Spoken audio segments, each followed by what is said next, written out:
Kerala Congress M chairman അല്പസമയത്തിനകം വാർത്താ സമ്മേളനം നടത്തുന്നു. അതിൽ നിലപാട് വ്യക്തമാകുമെന്ന് വേണം നമുക്ക് പ്രതീക്ഷിക്കാൻ. വരുന്ന ദിവസമാണ് സ്റ്റിയറിംഗ് കമ്മിറ്റി യോഗം ചേരാൻ പോകുന്നത്. ഇപ്പോൾ വാർത്തകളിൽ നിറയുന്നത് ജോസ് കെ മാണി മുന്നണി മാറുമോ ഇല്ലയോ എന്നത് തന്നെയാണ്. പ്രത്യേകിച്ച് ഇടതുപക്ഷത്തിന്റെ മേഖലാ ജാഥകൾ ആരംഭിക്കുന്ന പശ്ചാത്തലത്തിൽ ജോസ് കെ മാണിയുടെ മുന്നണി മാറ്റം എങ്ങനെയാണ് ഇടതുപക്ഷത്തെ ബാധിക്കാൻ പോകുന്നത് എന്നതായിരുന്നു നമ്മൾ നേരത്തെ പരിശോധിച്ചത്. എങ്കിൽ യു ഡി എഫിലേക്ക് വരുമ്പോഴും അത്ര കണ്ട് സുഗമമല്ല യു ഡി എഫിനകത്തെ സാഹചര്യം എന്നതാണ്. യു ഡി എഫിൽ ഒരു വിഭാഗത്തിന് ഇപ്പോഴും എതിർപ്പുകൾ ഉണ്ട് എന്ന് തന്നെയാണ് നമുക്ക് മനസ്സിലാക്കാൻ സാധിക്കുന്നത്. പക്ഷേ അവിടെ 2026 മുന്നോട്ട് പോകുന്ന യു ഡി എഫിനെ സംബന്ധിച്ചിടത്തോളം ജോസ് കെ മാണിയെ ഒപ്പം നിർത്തുകയാണ് എങ്കിൽ വലിയ സീറ്റ് നേട്ടത്തിലേക്ക് പോകാം എന്നത് തന്നെയാണ് യു ഡി എഫിന്റെ കണക്കുകൂട്ടൽ. മാത്രവുമല്ല, Jose K Mani U D F പക്ഷത്തേക്ക് എത്തും എന്ന പ്രതീക്ഷയിൽ തന്നെയാണ് യു ഡി എഫ് ഇപ്പോഴും മുന്നോട്ട് പോകുന്നത്.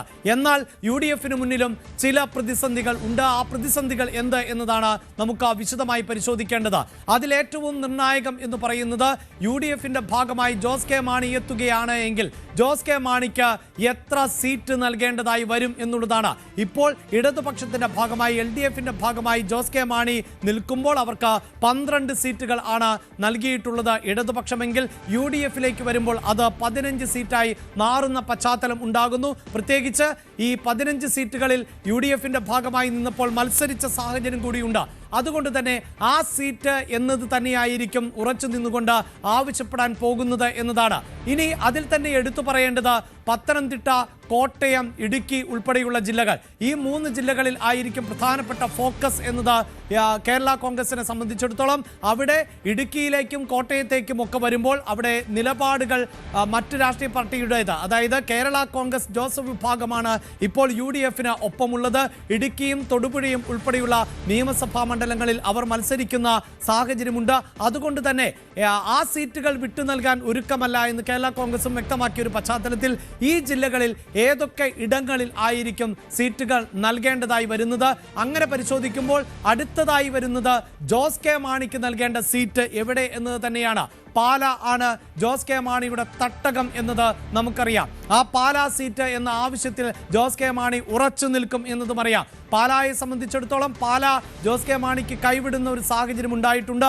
അത് തിരിച്ചു പിടിക്കേണ്ടത് പാല എന്ന ഈ നിയമസഭാ മണ്ഡലത്തെ നിലനിർത്തേണ്ടതും ഒപ്പം നിർത്തേണ്ടതും കേരള കോൺഗ്രസ് എമ്മിൻ്റെ അല്ലെങ്കിൽ ജോസ് കെ മാണി വിഭാഗത്തിൻ്റെ ആവശ്യകതയായി മാറുന്ന ഒരു സാഹചര്യം സൃഷ്ടിക്കുന്നു.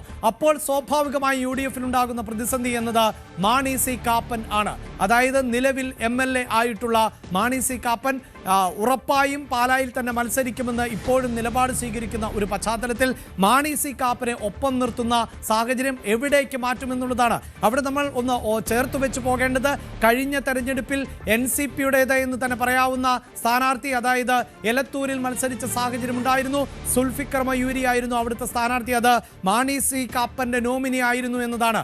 എലത്തൂർ ഇത്തവണ കോൺഗ്രസ് ഏറ്റെടുക്കുകയും അവിടെ മത്സരിച്ച് വിജയിക്കാൻ സാധിക്കും എന്ന ഒരു പ്രതീക്ഷ കോൺഗ്രസ് പുലർത്തുന്നുണ്ട്. കാരണം അവിടെ വീണ്ടും സ്ഥാനാർത്ഥിയായി മറ്റൊരു NCP നേതാവ് വരുന്ന സാഹചര്യം ഉണ്ടാകും. AK ശശീന്ദ്രനായിരിക്കും അവിടുത്തെ സ്ഥാനാർത്ഥിയാകാൻ പോകുന്നത് ഇടതുപക്ഷത്ത് നിന്ന്. അപ്പോൾ കരുത്തനായ ഒരു യുവ നേതാവിനെ രംഗത്തിറക്കിയാൽ ഒരു പക്ഷേ വിജയിക്കാൻ സാധിക്കുമെന്ന പ്രതീക്ഷയുണ്ട്. അങ്ങനെയെങ്കിൽ മാണി സി കാപ്പനെ എങ്ങനെ അക്കോമഡേറ്റ് ചെയ്യും? മാണി സി കാപ്പൻ്റെ പാർട്ടിക്ക് അത് കരുത്തുള്ളൊരു പാർട്ടിയാണ് എന്നൊന്നും നമുക്ക് വിലയിരുത്താൻ പറ്റില്ല എങ്കിൽ പോലും അത് ഒരു പ്രതിസന്ധിയായി വരും എന്നുള്ളതാണ്.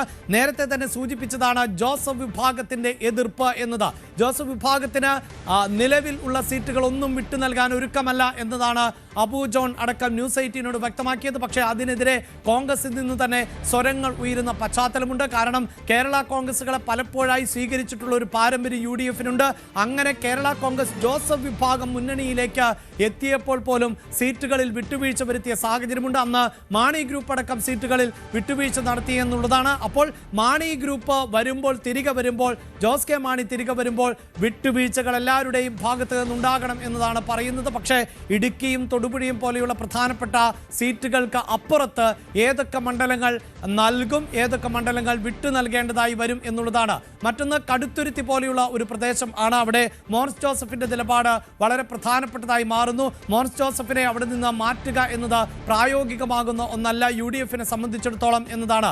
അവിടെ ജോസ് കെ മാണി കൂടി മുന്നണിയുടെ ഭാഗമായി വരുമ്പോൾ അപ്പോൾ ആരാകും സ്ഥാനാർത്ഥി എന്നത് സംബന്ധിച്ച ആലോചനകൾ അതൊരു പക്ഷേ കീറാമുട്ടിയായി മാറിയേക്കാം എന്നതാണ് എടുത്തു പറയേണ്ടത്. ഇതിനൊക്കെ അപ്പുറത്ത് കോൺഗ്രസിന്റെ പ്രാദേശികമാകുന്ന ഒരു വികാരം ഉണ്ട്.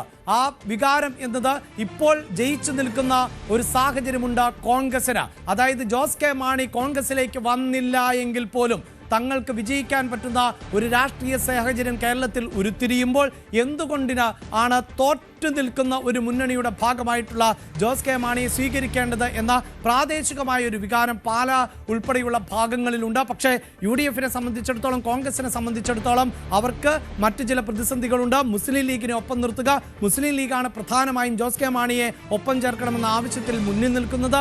സഭ വളരെ കൃത്യമായ നിലപാട് സ്വീകരിക്കുന്നു. ജോസ് കെ മാണിയെ ഒപ്പം നിർത്തണമെന്ന ആവശ്യം നമ്മൾ എറണാകുളത്ത് അടക്കം കണ്ടതാണ്. കൊച്ചി കോർപ്പറേഷന്റെ മേയർ സ്ഥാനാർത്ഥിയായി നിരവധി മുഖങ്ങൾ ഉണ്ടായിരുന്നുവെങ്കിലും അവിടെ സഭയുടെ സമ്മർദ്ദത്തിന് കൂടി വഴങ്ങിയിട്ടാണ് അവിടെ മിനിമോൾ എന്നത് മേയറായി മാറിയത്. മാത്രവുമല്ല മിനിമോൾ ഒരു ചടങ്ങിൽ അത് തുറന്നു പറഞ്ഞ പശ്ചാത്തലം കൂടി ഉണ്ടാകുന്നു. അപ്പോൾ മതസാമുദായിക സംഘടനകളുടെ വികാരങ്ങൾ വളരെ പ്രധാനപ്പെട്ടതാണ് കോൺഗ്രസിനെ സംബന്ധിച്ചിടത്തോളം. അതുകൊണ്ട് തന്നെയാണ് കോൺഗ്രസിന് പ്രാദേശികമായ വികാരം എതിരാണ് എങ്കിൽ പോലും സംസ്ഥാന തലത്തിൽ തെരഞ്ഞെടുപ്പിൽ അനുകൂലമാകുന്നത് ജോസ് കെ മാണിയെ ഒപ്പം നിർത്തുന്നതാണ് എന്ന ഒരു പൊതുവികാരമുണ്ട്. അതോടൊപ്പം എടുത്തു പറയേണ്ടത് പാലാ നഗരസഭയുടെ ഭരണം എന്നതാണ്. ജോസ് കെ മാണി വിഭാഗവുമായി വിയോജിച്ചു പോയ ഒരു കുടുംബം, ആ കുടുംബമാണ് ഇപ്പോൾ യഥാർത്ഥത്തിൽ പാലയുടെ നഗരസഭാ ഭരണം കയ്യേറുന്നത്. അവരോടൊപ്പം നിന്നുകൊണ്ടാണ് UDF അവിടെ ഭരണത്തിലേക്ക് എത്തിയിട്ടുള്ളത്. പക്ഷേ ആ കുടുംബത്തിന്റെ നിലപാട് പോലും നിർണായകമാകുന്ന സാഹചര്യമുണ്ടാകുന്ന പശ്ചാത്തലം ആണ് ഉള്ളത് എന്നതാണ്. ഇങ്ങനെയുള്ള സാഹചര്യങ്ങളിലൂടെയാണ് കോൺഗ്രസ് കടന്നു പോകുന്നത്. അതുകൊണ്ട് തന്നെയാണ് വരും മണിക്കൂറുകൾ ഏറ്റവും നിർണായകമായി മാറാൻ പോകുന്നത്.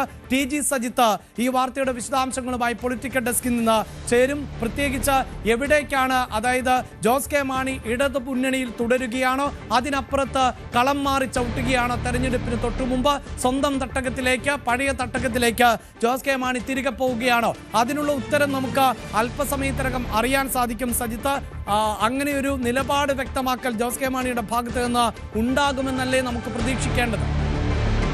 അഭിലാഷ്, സസ്പെൻസ് ജോസ് കെ മാണി ഇപ്പോഴും നിലനിർത്തുന്നു എന്നതാണ് സാഹചര്യം. 11:30 കോട്ടയത്ത് മാധ്യമങ്ങളെ കണ്ട് നിലപാട് അറിയിക്കും.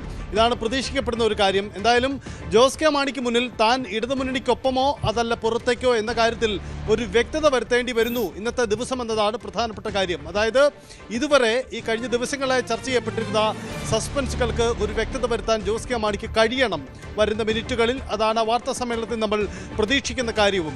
എന്തായാലും ഇനി അങ്ങോട്ടേക്കോ ഇങ്ങോട്ടേക്കോ എന്നൊരു അഭ്യൂഹം നിലനിർത്തി മുന്നോട്ട് പോകാൻ കഴിയില്ല. അത് ഇരു മുന്നണികൾക്കും ജോസ് കെ മാണി എന്ന വ്യക്തിക്കും അദ്ദേഹത്തിൻ്റെ പാർട്ടിക്കും അത്യാവശ്യമാണ്. അതുകൊണ്ട് ഇക്കാര്യത്തിൽ ഒരു വ്യക്തത വരുത്തിയേ മതിയാവൂ. ആ വ്യക്തതയ്ക്ക് വേണ്ടിയാണ് നമ്മൾ കാത്തിരിക്കുന്നത്.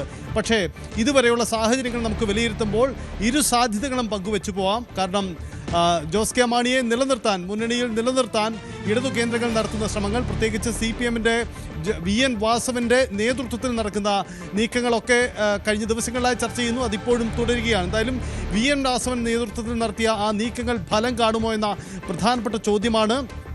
CPM-ന്റെ പ്രധാനപ്പെട്ട നേതാക്കൾ ജോസ് കെ മാണിയുമായി നേരിട്ട് സംസാരിച്ചു എന്ന വിവരങ്ങൾ കൂടി പുറത്തു വരുന്നുണ്ട്. അങ്ങനെ പലതരത്തിലുള്ള സമ്മർദ്ദം ജോസ് കെ മാണിക്ക് മുന്നിലേക്ക് വരുന്നുണ്ട് എന്നതാണ് സാഹചര്യം. നേതാക്കളുടെ ഈ അനുനയ ശ്രമങ്ങൾക്കും അപ്പുറം ജോസ് കെ മാണിക്ക് മുന്നിലുണ്ടാകുന്ന യഥാർത്ഥ വെല്ലുവിളി സ്വന്തം പാർട്ടിയിലുണ്ടായ ഭിന്നിപ്പാണ്.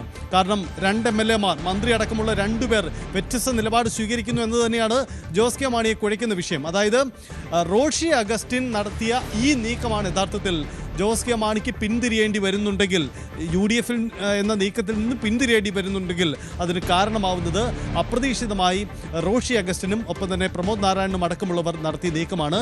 അല്ലെങ്കിൽ അവരെ കൊണ്ട് അത്തരമൊരു നീക്കം നടത്താൻ CPM നേതാക്കൾക്കോ ഇടതുമുന്നണി കേന്ദ്രങ്ങൾക്കോ കഴിഞ്ഞു എന്നതുകൂടിയാണ് ഈ നീക്കം പൊളിക്കുന്നത് എന്ന് വേണം മനസ്സിലാക്കാൻ. പക്ഷേ ഈ സമ്മർദ്ദങ്ങളെ അതിജീവിച്ച് ഇപ്പോഴും ജോസ് കെ മാണി നീക്കത്തിന് ഒരുങ്ങുമോ എന്ന ചോദ്യമുണ്ട്.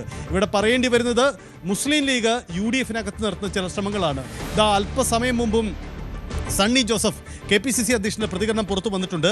തങ്ങൾ ആരും അത്തരമൊരു ശ്രമം നടത്തിയിട്ടില്ല. പക്ഷേ മുന്നണിക്കകത്ത് കേരള കോൺഗ്രസിനെ ഉൾപ്പെടുത്തണമോ എന്ന കാര്യം ചർച്ച ചെയ്യുമെന്ന അല്പം കൂടി ഒരു വ്യക്തതയുള്ള, അതായത് മുൻ ദിവസങ്ങളിൽ നിന്ന് വ്യത്യസ്തമായി അല്പം കൂടി വ്യക്തതയുള്ള ഒരു നിലപാടിലേക്ക് സണ്ണി ജോസഫ് ഇന്ന് വന്നിട്ടുണ്ട്.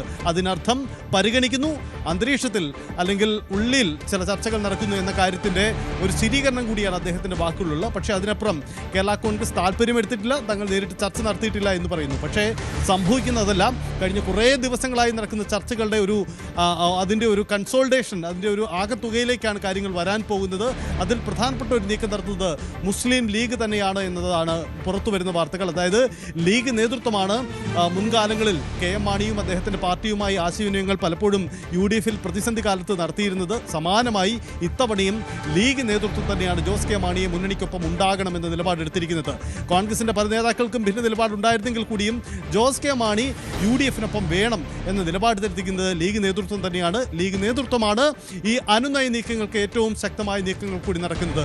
അങ്ങനെയെങ്കിൽ ഇപ്പോൾ വീണ്ടും കേരള കോൺഗ്രസിനെ ഒപ്പം നിർത്താൻ ഒരുപക്ഷെ 2 UDF-ന് ഭരണം കിട്ടിയാൽ 2 മന്ത്രിസ്ഥാനം പോലും വാഗ്ദാനം ചെയ്തേക്കുമെന്ന ചില സൂചനകൾ കൂടി പുറത്തു വരുന്നുണ്ട്. അപ്പോൾ ആർക്കൊപ്പമാണ്, ആരാണ് ഏറ്റവും വലിയ പരിഗണന നൽകുന്നത് എന്ന ചോദ്യത്തിന് ഉത്തരം നൽകേണ്ടത് ജോസ് കെ മാണിയാണ്. തീരുമാനം ജോസ് കെ മാണിയുടെ കോർട്ടിലാണ്. എന്തായാലും കടുത്ത സമ്മർദ്ദമുണ്ട്. നമുക്ക് ഈ സസ്പെൻസ് വരുന്ന മിനിറ്റുകളിൽ തീരുമെന്ന് കരുതാം. അഭിലാഷ്, കൂടുതൽ വാർത്തകൾക്ക് News 18 Keralam YouTube channel subscribe ചെയ്യുക.